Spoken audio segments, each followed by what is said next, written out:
And of course we've got the owl house here, which is the main attraction.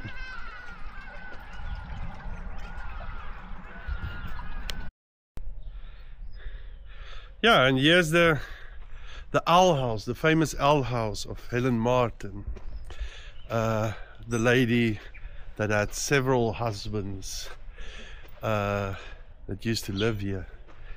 And she and Koos Malgas made all these figures and little owls and people and so on from cement, and it completely became an obsession with her, and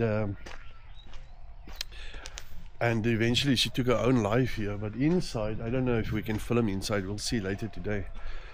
Inside she used to grind the glass bottles and so, and then paint the walls with glue and put this grind up pieces of glass on the walls, and then light a candle inside, and you had this reflection, a beautiful light inside. But here you can see the typical owls here.